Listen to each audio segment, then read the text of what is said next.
was stolen from me.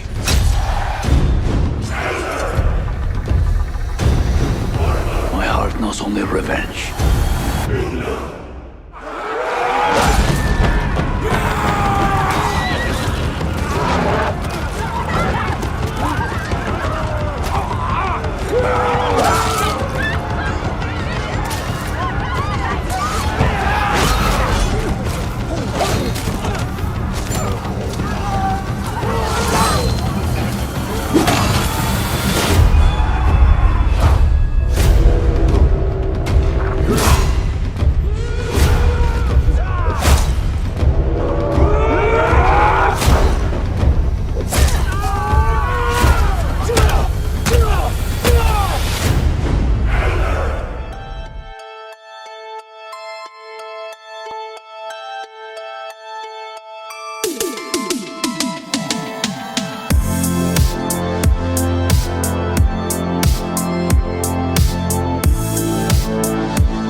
And welcome back to the SuperCaZt, everybody.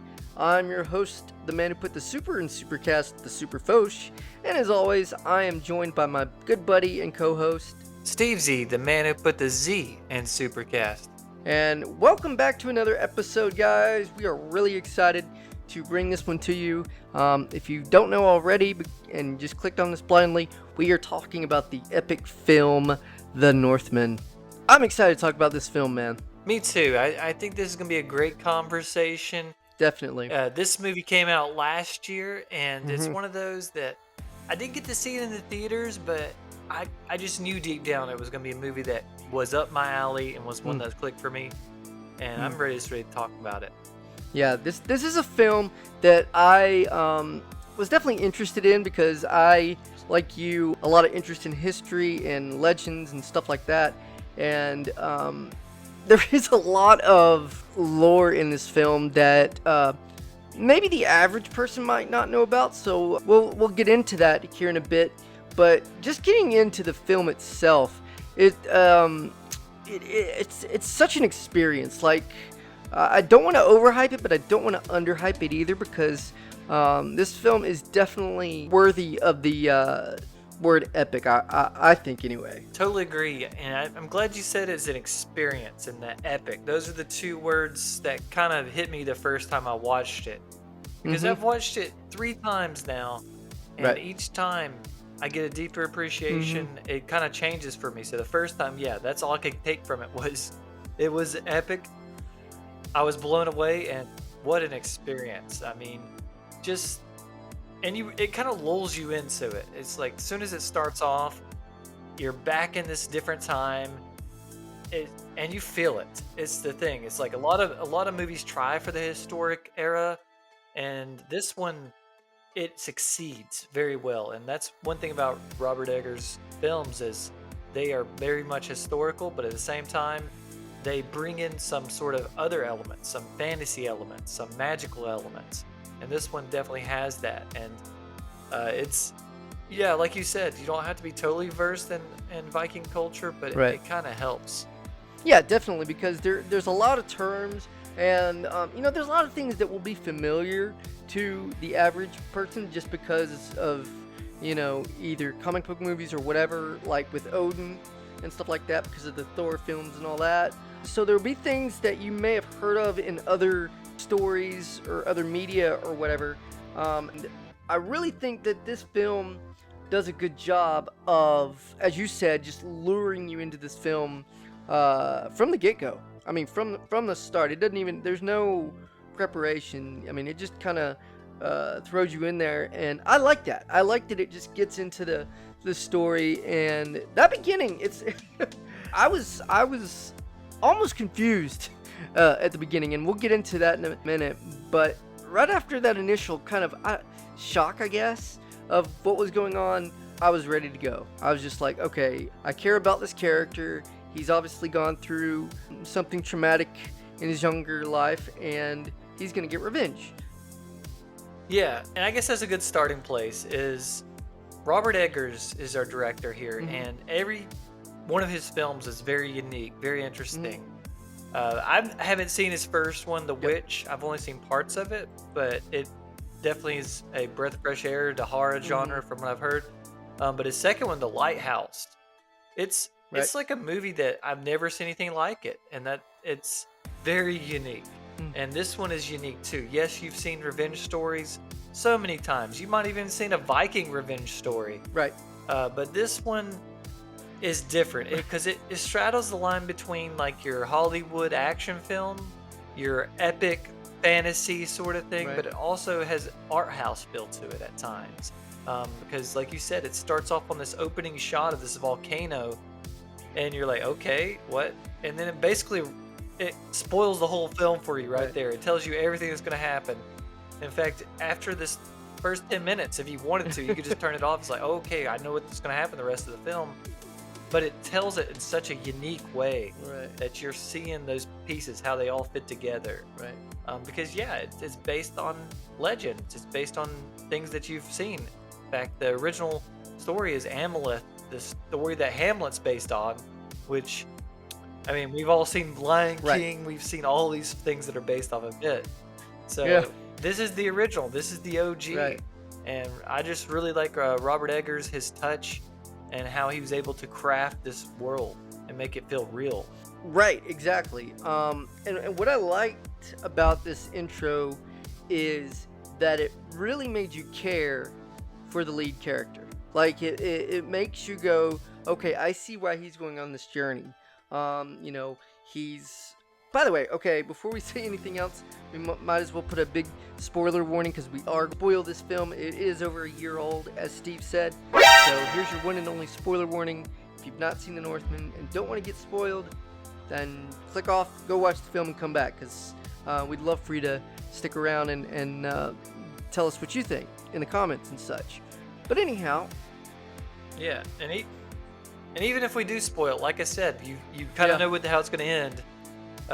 It's Yep. all about the experience. So still go watch it, even if you listen to Definitely. us first. But what I liked about this film is it really got you into why he has to go on this journey to revenge his father's death. It's a brutal death that he witnesses on his own, and it's a very traumatic thing because I mean that's you're watching your dad get decapitated basically, and he has to basically go on a quest for revenge, and not only to go on a quest for revenge, but go on a quest of revenge after his uncle, after his dad's brother that killed him and stole his throne. And I just, you really feel that. You really feel the pain that he suffers in watching this. And then, so it's easy to root for this character right off the bat. Yeah. And I think that first chapter is essential and that's the way I kind of look at this film. Like you said, it's epic. Yeah. It's basically little episodes, these little sagas, Yep. and that create the whole story. And that's, Mm-hmm. I think, very effectively done in the film. In that first 20 minutes or so, that first saga, or the first part of the saga, it establishes the setting very well. But like you're saying, we see this all happen. We see what happens to this kid, and pretty much this first 20 minutes would be like a whole film. So much happens in it. I mean, because we get to meet our main character, Hamlet. He's a little boy. Right. He's happy his dad's coming home. His dad just happens to be a Viking king and warlord, you know. He's the Raven, You know. played by the great Ethan Hawke as Ivarndil, and just a great presence. We get to meet him, and we get to meet his wife, played by Nicole Kidman, Gudrun, who we'll talk about a lot later. Indeed. But we get to meet them. We get to see the setting. We get to see the brutality of this world on display. But then, like you said, we get to see Amaleth's motivation. He goes on this sort of vision quest thing with his dad. In true Viking fashion, he has to drink some magic mushroom juice, and he basically gets told, like you said, his fate. He's told, hey, you have to avenge your dad. And then we actually see that come into fruition right off the bat. It's like, oh, his dad just got killed. So I guess this is going to be like the rest of the film. And it sets it all up. And from then on, we just see this story of Amaleth and how he thirsts for revenge. But at the same time, we do have the inner conflict that gets established once he meets Olga later on. And he gets pulled in both ways. And Before we get going too much Mm. further, I gotta say this one thing. This film works on two different levels. Okay. If we watch it from the 21st century Mm-hmm. eyes, like from our point of view, this is a terrible story. Right. It is violent. It Right. is brutal. Our character is not very likable. I In got you. fact, our Right. first image of him is massacring a Mm. village and selling people into Mm. slavery or burning them alive. So Yeah. he's got that against him, and it's on that level it doesn't work, or it works, but we're kind of like, this guy's detestable. It's a tragedy. But if we watch it from their point of view, from the Viking point of view, then this movie's awesome. It is this character, he's going to Valhalla. He accomplished his goal. Way to go.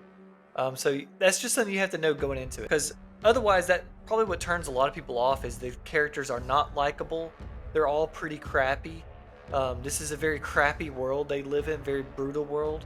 But if you look at it as like, this is a spectacle, this is a Viking saga, then you're really gonna like it and like the ride that it goes on. Yeah, and I can definitely echo that because, again, yeah, like you said, if you look at this in modern eyes, there it's a really interesting world, and it's not a world most people want to be a part of because of what the characters have to do and what they have to go through, and just the world that they live in. It's way different than what we'd be used to. But I think what makes this story relatable is the family aspect. A son idolizing his father, a son wanting to be accepted by his father and looked upon with, respect from his father. And because he does to him, he does look at his father because he's the king, and wants to basically walk in his footsteps. And then something tragic happens, and he's killed. But not only that, he's killed by his own flesh and blood. His uncle killed him.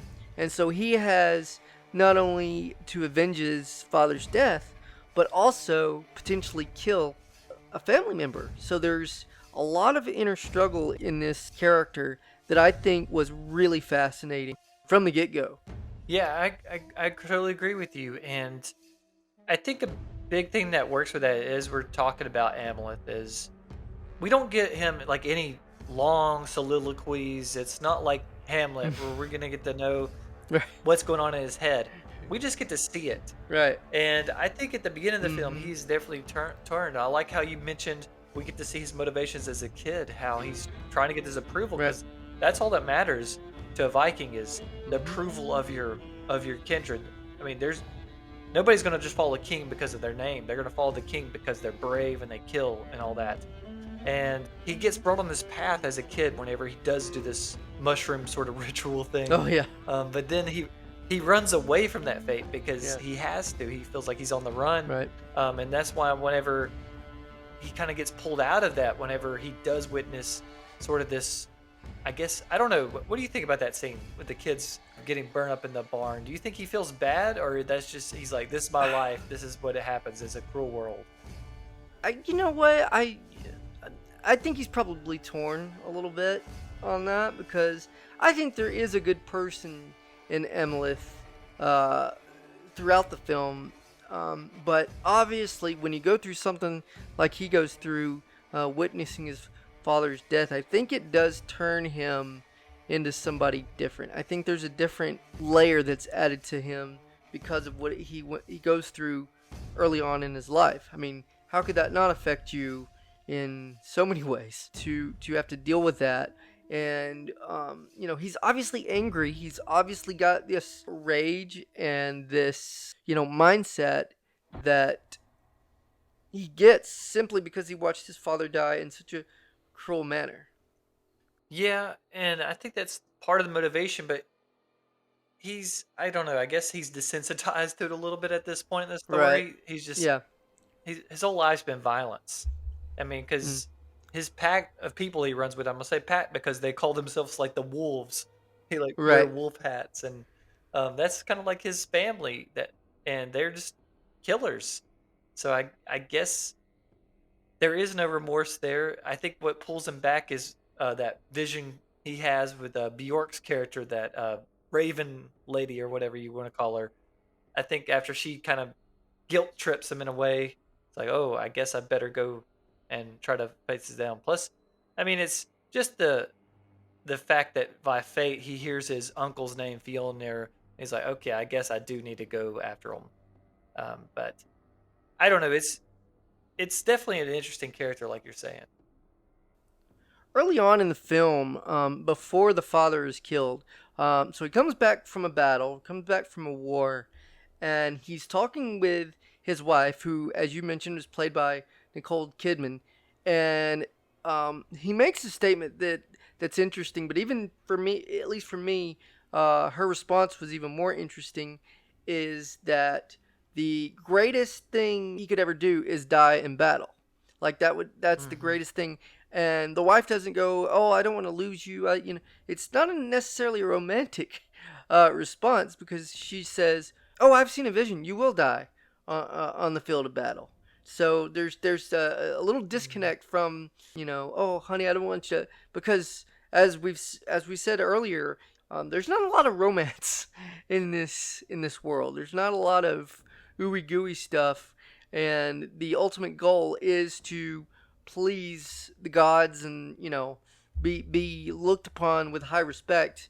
And for her to just outright say, "Yeah, I had a vision or a dream," I can't remember exactly what she says, but that you would die in battle. And that's when I knew that this was going to be a different story, because again, like I said, there's just a lack of romance. I mean, they obviously love each other and that kind of thing, but it's just not a comment you would normally hear a wife go, "Oh yeah, I know you're gonna die on battle." That just struck me as Yeah, and that's just interesting, proven the yet way she again. You said have the that. 21st vision of looking at 21st century, but you also, from their point of Yep. view, that's perfect, and Yep. that's what I really like and respect about this film. And I don't like to Mhm. hit upon films for their historical accuracy too often, but this film is beyond historically accurate. It's Eggers, obviously Right. he's very interested in Viking culture. The co-writer he Mm. worked with is a Icelandic native, studies Viking culture. But Mhm. they also had like three or four historians that helped them and were like, they that was their goal, is to Mm. be it authentic. And that's the thing about this film. It feels very much a historical type epic, but at the same time, it's got all these Mm. magical and fantasy type Yeah. effects to it, and that's why it's just very unique and very different. Mm.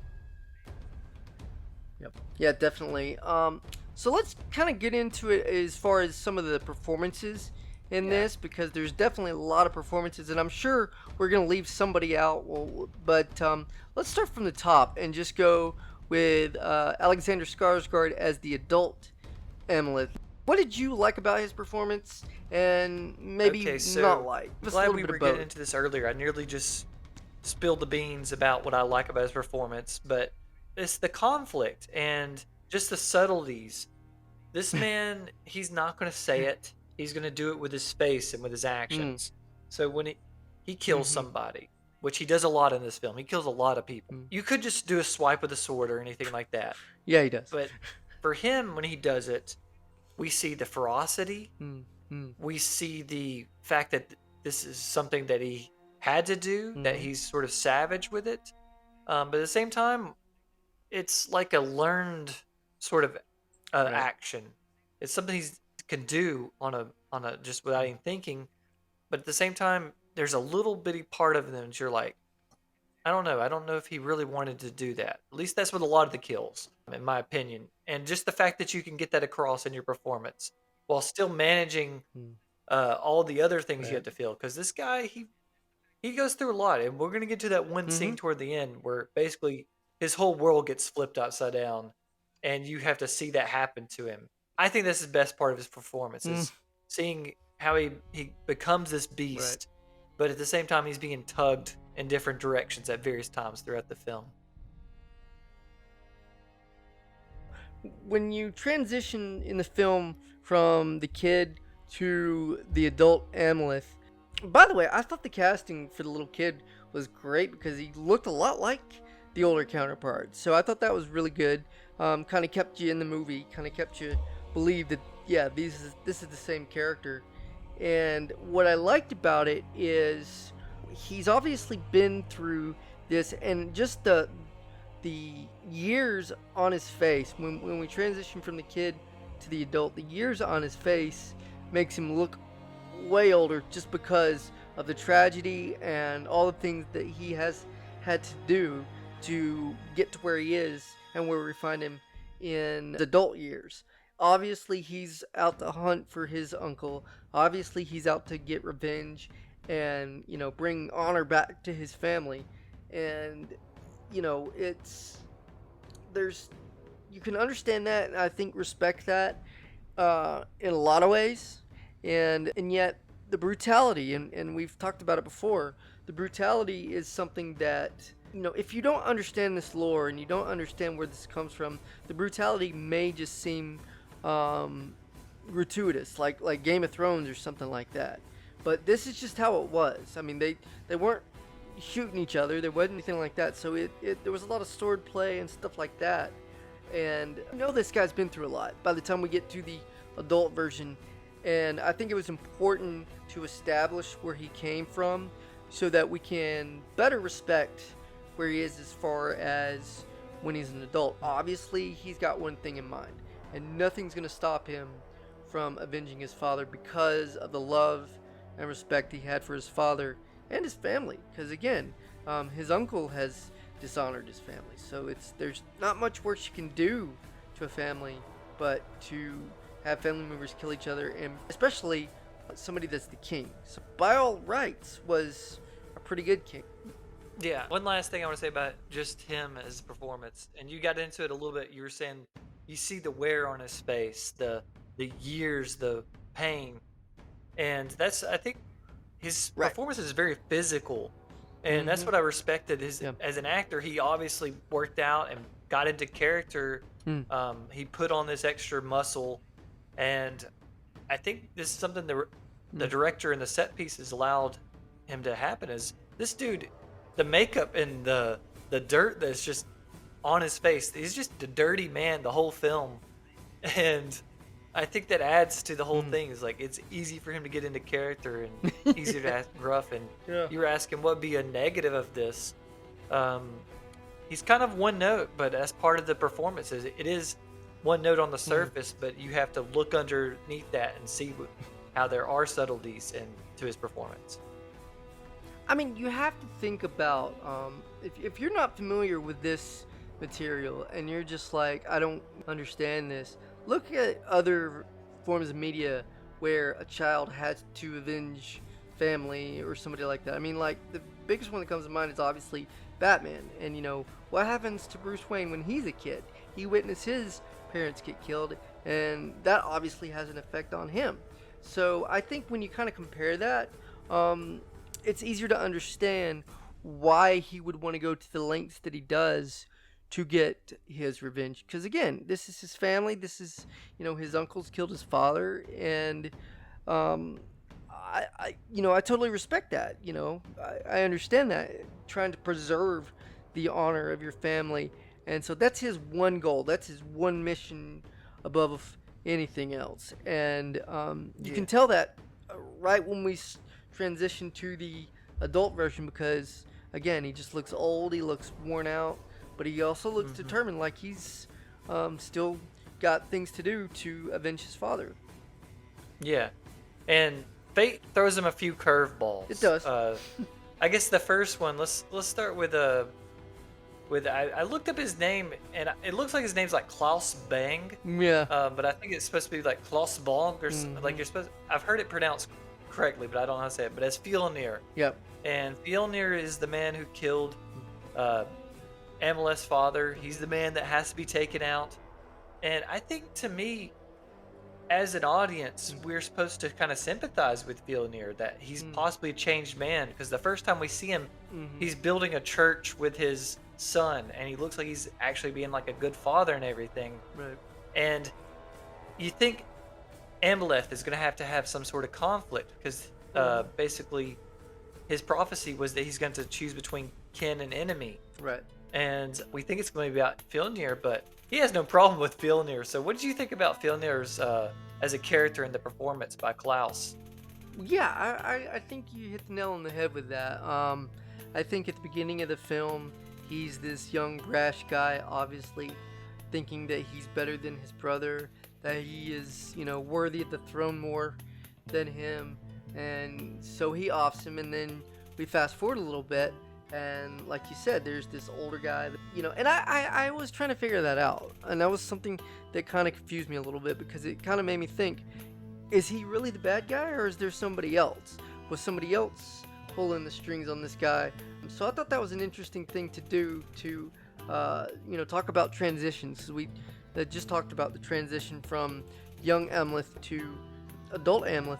Well, this is also a transition here too, with Fjolnir. I thought it was an interesting, because you do kind of feel sorry for him. And I thought about this, maybe there's some guilt in there somewhere that he killed his brother, and he kind of feels bad, in his older age, that maybe I shouldn't have done that, kind of thing. So his performance is definitely multi-layered too, and you can say that about pretty much everybody in this film. There's a lot of layers to the characters. These characters are really well fleshed out, and they're not, most of them are very complex, for obvious reasons, and I really enjoyed that. And I think his performance in particular stands out in that regard.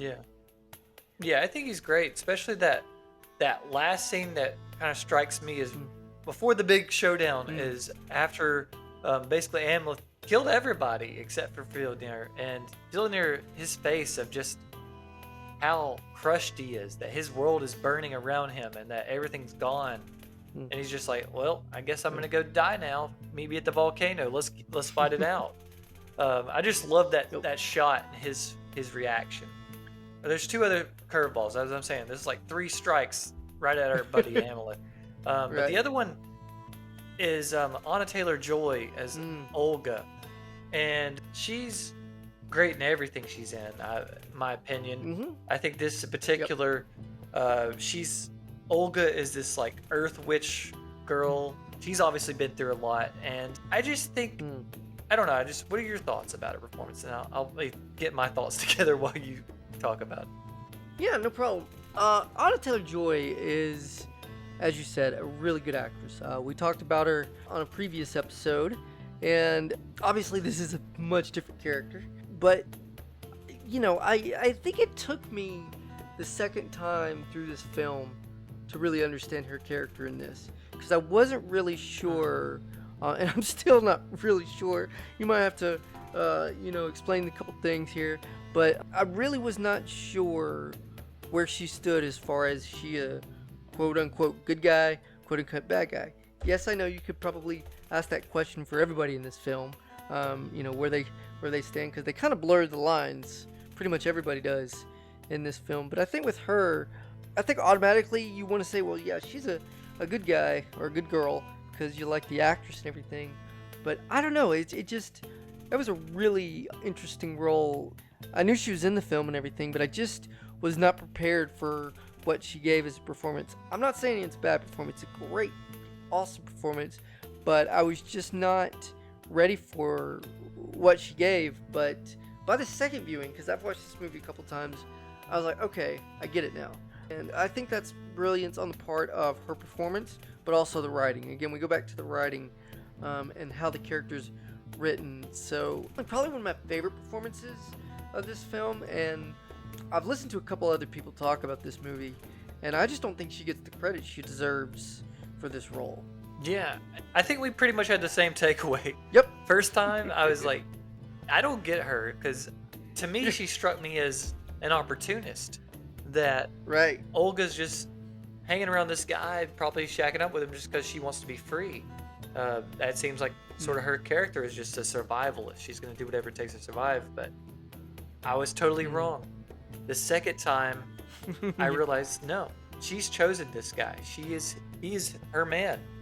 And she wants to end the violence, I think. I think once she gets her freedom, she's going to live with these kids and wanted to live with him, and she's trying to pull him in that direction. So to me, she's like the bright spot of the film. She's like the one person that possibly represents love, that represents something good. Yeah. And I think that's a really good part from the story and just the framing, that their scenes together are like the one time where it doesn't feel like your heart's beating so fast. It's like, oh, it's kind of calm here. They're like just having a conversation like normal people, and I think that's a great part of the her performance, and definitely why she's in the film.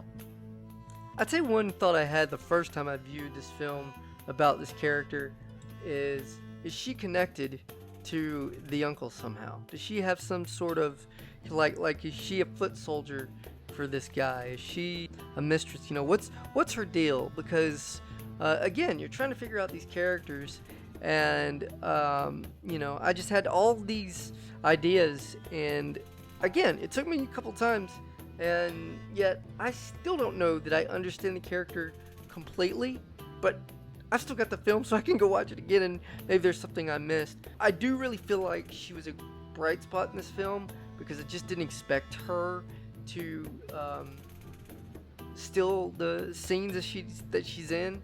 But yeah, definitely one of my favorite characters and favorite performances in this movie. Yeah. So, And the last heavy hitter, Nicole Kidman as Guttrum. This is the one. I mean, I don't know, just her as an actress, she can have these monologues where she just goes off and she just pulls you in. And her scene where she changes and just basically flips the whole movie upside down, I don't know, it's possibly one of the best scenes if you had to pick like one scene of an actor just bringing it of the whole film. What do you think about Nicole Kidman's performance and the character? look, she's one of the best actors around. I mean, she has been in so many great things, and I didn't even realize she was in this film, or I'd completely forgot until I watched it for the first time. And, you know, we talked about that beginning scene where she talks to her husband and all this kind of thing. And there again... Which turns out to be acting. Yeah, exactly. Because there again, I smelled something right from the start with her. Kind of like with the Anna Taylor-Joy character. And I guess that's why I had the reaction to her. Because this is how I felt about Nicole Kidman's character. Is that she's not completely who she is intended to be. You know what I mean? Like, there is something going down that's deeper. Maybe it's just a hunch or something like that. I don't know. But as far as her performance with this character, and you know, her speeches and just everything she does on screen, I think is a really good performance. I'm not gonna say it's one of my favorite characters, but I still think, because I am such a big Nicole Kidman fan, I still think she is really, really good in this film. Yeah, I'm saying she carries a lot in her little bit she's does. in. And because what they did with the character, they make her very motherly, seem like she's very loving. And then when Hamlet comes in there, he's like, I've worked for this. I'm going to come rescue you, mother. And she's like, rescue me. You're an idiot. How could you be so stupid? I do not want to be rescued. Yeah. I'm the one that wanted this all to happen. And to me, just that's one of the best scenes of the whole film, just because you're like, what just happened? And you just feel Hamlet, how crushed he is, because this is his whole life. Yep. His whole life is a lie now. And I just love that she can pull off those words. And just to give you credit, man, you said that you picked up on something. That's the film. If you remember that one scene when he's having his trip, that Haymare and his dad are telling him, watch out for women. Their ways are evil. Yes. So I guess you picked up on that. That's pretty cool, because I did not see that coming, and I just feel as bad as Hamlet whenever that happens. Every time I watch it. Yeah, it's definitely, I mean, I do feel bad too, because again, he is very loyal to his parents. He loves his parents and has great respect, and obviously his father had a good relationship with him, and they were very close. Not so much with the mother, and I think that kind of also adds to the character that we see when he becomes an adult, like having been rejected by his mother and seeing his father get killed. I mean, that's gotta mess you up in a ton of ways. And so again, it just makes the character, in my opinion, of Amleth a lot more sympathetic. You know, I wasn't really prepared to dislike Nicole Kidman's character as much, because I thought, she's gonna be great. You know, she'll be very charming and stuff. No, she's kind of cold. You know, no, she's the worst. And you're like, what the heck? You know, I did not see this coming, but that's brilliance, like I said, on the writing and the Yeah. performance part. And we've covered all the major actors. We got a few more things we're going to talk about, but we always got to talk about this guy. Every time he's in a film, he just elevates it. That's Willem Dafoe as Haymare, the court jester, but also turns out he's some sort of spirit guide or some sort of witch. At one point, he's just the head talking. What can you say about Willem Dafoe? What can I say that's not already been said, man? I mean, we talked about Willem's performance in John Wick, and he's only in the film a tiny bit in that film, and he's really, really good.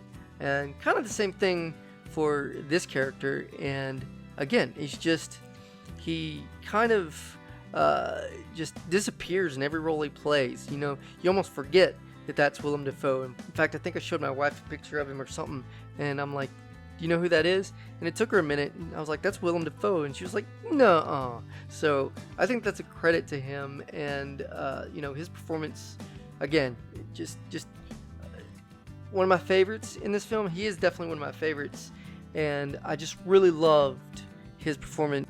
I think it's a very underrated performance because I feel like nobody's talking about it, and they should a little bit. Yeah, I mean, he's got the best thing for an actor. It's like, and it shows you his professionalism. Like, you're just going to be here for like 2 days, possibly.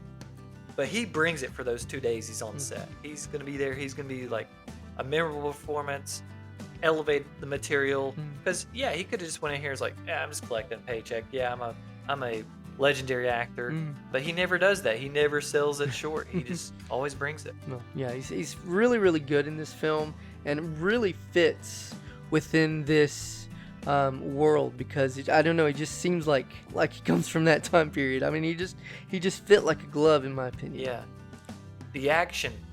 This is awesome part of the film. It ranges from like just awesome visual action sequences to very trippy, sort of dreamlike action sequences. What did you think about the action in this film? You know what? A lot of the times there's a lot more action in films to kind of cover up story and kind of, you know, make up for different things. But I think the action really complements the story as a whole. I think it's part of the story and really elevates, because that's what they did. I mean, they were trying to defend their turf, their kingdom, and you know, I think it's definitely well represented in that time period, for at least all the knowledge of that time that I know of. I thought it was very authentic, at least looked at that way. How about you, man? Yeah, so I like the ones at the beginning where the stylist, I mean, it's really stylistically done, very brutal. And that's one thing. If you go into this film, you got to expect the violence. And we definitely get that early on. And I like that part of it, even though I could see you could have a knock on the film because it does seem kind of very rehearsed and everything. But I got to give Skarsgård credit one last time.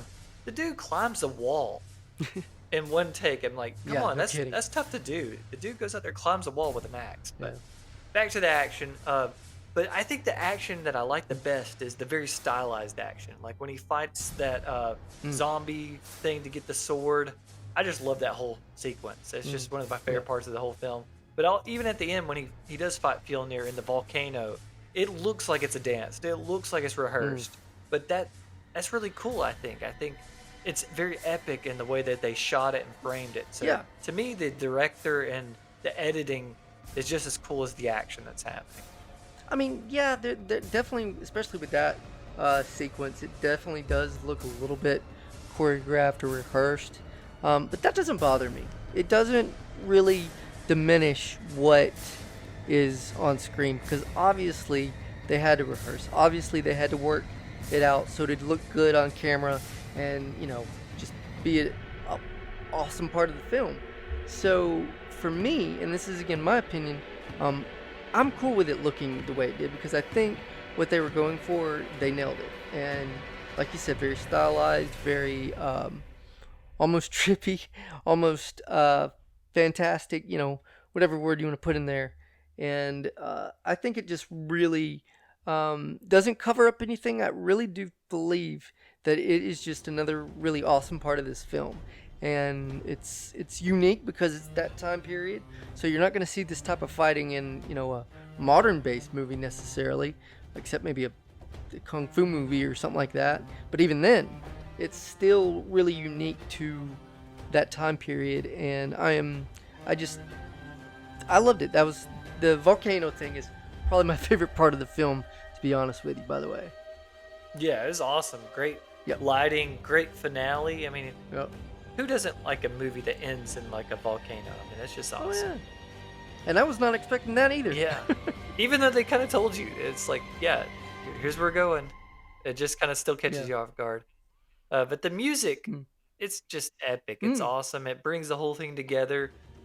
Like everything in the film, it's authentic. It sounds like it was legit Viking music. And I really like that. I think, what, anything?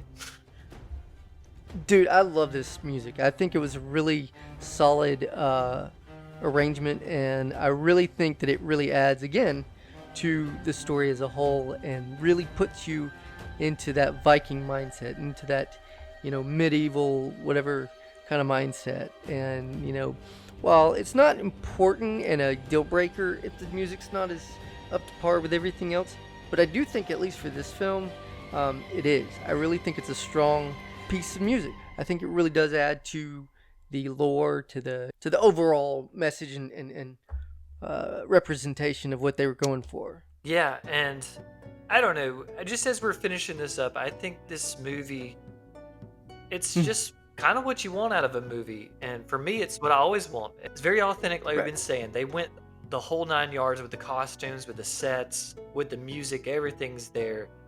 But at the same time, I've watched it 3 times, and every time I get something deeper appreciation out of it. And that's just the mark of a good film, a well-made film. Oh, exactly. Yeah, I probably won't watch it again for a bit, but to me, it's just like, I really love how they could get away with something like this, like an artistic action film that still hits all these beats. In this day and age, in 2022, I don't see how they pulled this off, and I'm glad they did. Well, I don't know if it was you or whoever I talked to, but sometimes films build to a certain point and then you start the ride. I really feel like what this film did is it wasted no time getting you in and making you feel like you're in an epic time period like that. And not once was I looking at my watch, not once was I bored. Even just dialogue, which I'm a huge fan of. Anyway, I just think it just really kept my attention to this film, and I kind of wanted it to even be longer just because how much I enjoyed it. It is a heavy film, so it's not something I would, casually watch necessarily, because it really begs your attention. It really makes you want to kind of figure out what's going on, especially the first time. Because again, I walked into this film pretty much completely blind, and so I was on the edge of my seat for most of the film, and that's just how it is. However, like you said, it is a rewatchable film, and I think you can get something different each time. So, as you said, I think that's the mark of a really, really good film. Yeah, and it's so well done and so complex that you could watch it, I could watch it, we're going to get a different experience, we're going to get different themes out of it, and I love that. Highly recommend that everybody go check it out. Yes, if you're not into violent things, if you're not into historical epics, you might have a hard time. And like we said, the protagonist is not the most likable guy. That might take you out of it, but if you want to go for a very interesting ride and you want to just go into experience film the way film is, then I highly recommend The Northman. Go check it out. Definitely. Guys, did you enjoy this film? Have you seen it? Have you enjoyed it? What was your favorite scene? Let us know in the comments. And if this is a film that you haven't seen, as we said, please go watch it, because even though we pretty much spoiled the entire thing, I really feel like it's good enough, even if you know what's coming, to really entertain you. And that's not always the case with movies a lot of the times, but with this one, as you said, I think it is, and it holds your attention the entire time. If you haven't seen this film, please go watch it and let us know what you think. We do really appreciate you guys being here for this review. We've got lots more coming up, and so just as we always ask, please like and subscribe to our YouTube channel, and go on our Twitter at SuperCaZt with a Z, and let us know what you think and what other movies like this you'd like us to talk about. Thank you so much for joining us, and my name is the SuperCaZt, and for Stevesy, we will see you guys next time. on the SuperCaZt.